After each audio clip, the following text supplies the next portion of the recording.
Hey guys, today we're making something special. We're making a meatball un sacco. Let's get started. Now, first of all, un sacco means a lot in Italian. So technically this is called meatball a lot, but it sounds so much better in Italian, doesn't it? Anyway, we're starting out with a pound of ground beef. You can use any type of meat you want, pork, chicken, anything. And I'm adding an egg, some breadcrumbs, some salt, pepper, a little bit of garlic powder, a splash of milk, some oregano, and some fresh parsley. And I'm just going to give that a good toss.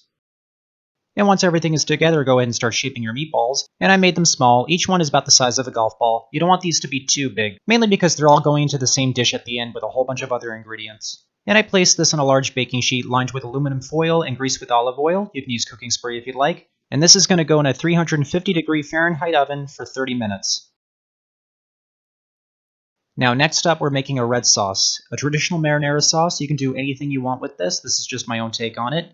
But what I like to do is I like to take some olive oil, some cloves of garlic, and I like to take an onion, a little bit of tomato paste, some Italian seasoning, and then I like to deglaze the pan with some white wine. You can use water if you'd like. You could even use red wine if you'd like. But no matter what you decide to use, magic will happen when you pour that liquid in there. Next up, go ahead and pour in your can of tomato sauce. I'm only using a 15-ounce can.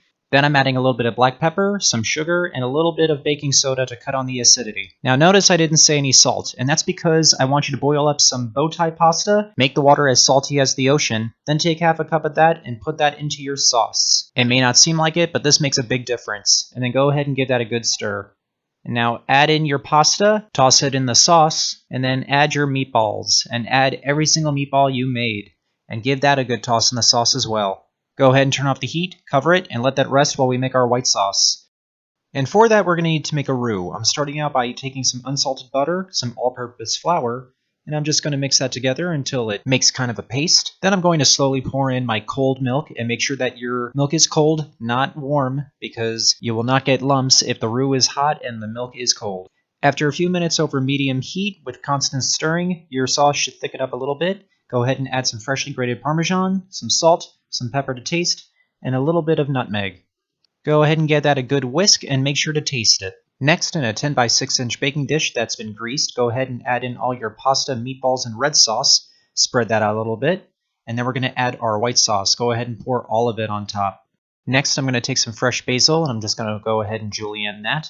And that's going to go on top of our casserole. And I know what you're thinking. You're putting basil in the oven? Yes, I am, but don't worry because I'm covering it with a ton of mozzarella cheese, and that's going to protect our basil. It's going to keep the flavor and cook everything else. I'm putting one last drizzle of olive oil on top because why not? And this is going to go in a 350-degree Fahrenheit oven for 20 to 25 minutes, and go ahead and broil it for 1 minute to get that nice browning on top.